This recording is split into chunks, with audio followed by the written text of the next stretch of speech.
I would now request Honorable Prime Minister of India to press the light globe placed in the lectern before him and launch the Global Biofuel Alliance.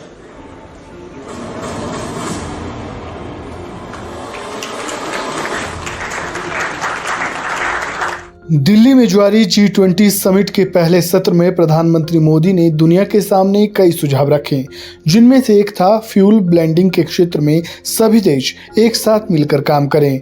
इसी कड़ी में प्रधानमंत्री नरेंद्र मोदी ने global biofuel alliance को launch किया और दुनिया को इससे जुड़ने के लिए आमंत्रित किया। आखिर ये ग्लोबल बायोफ्यूल अलायंस क्या है और इसकी क्या खासियत है, सब कुछ बताएंगे। पहले उस क्षण के एक बार फिर से गवाह बनिए जब पीएम मोदी ने G20 समिट में ग्लोबल बायोफ्यूल को लॉन्च किया।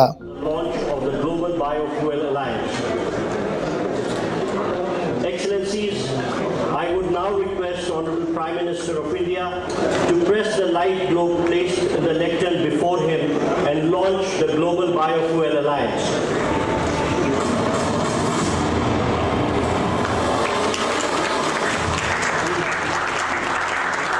To support respective net zero targets, to solve the energy quadrilemma, to strengthen circular economy and provide cost-effective and environmentally favorable alternative. Global sustainable biofuels production needs to triple by 2030.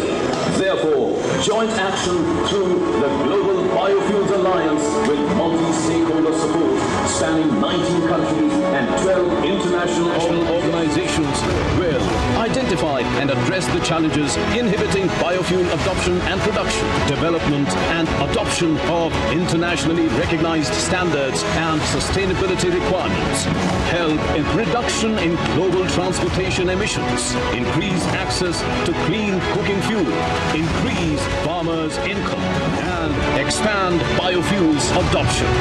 The Global Biofuels Alliance.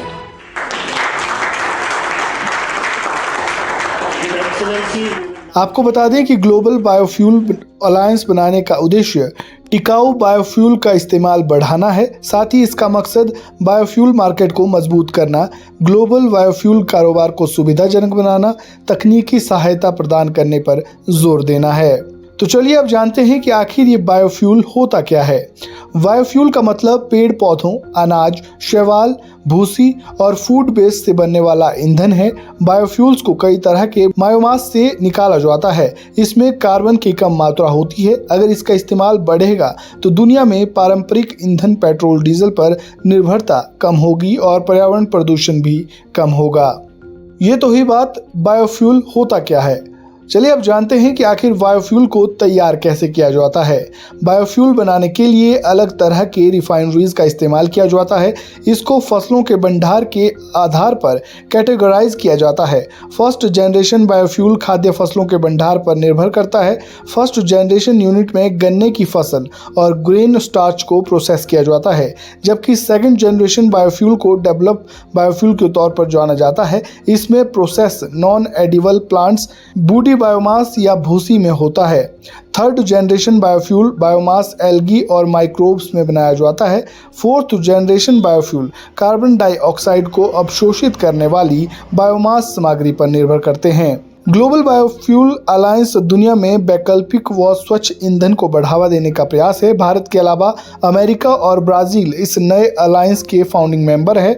Global biofuel alliance के launch होने के बाद तीनों funding member समेत Argentina और Italy जैसे कुल 11 देश इससे जुड़ चुके हैं। साल 2022 में दुनिया में सबसे ज्यादा एथेनॉल बनाने वाले देश अमेरिका और ब्राजील है, जबकि बायोडीजल बनाने के मामले में यूरोप सबसे आगे रहा। इस खबर में फिलहाल इतना ही। ताज़ा अपडेट के लिए बने रहें वन इंडिया हिंदी के साथ।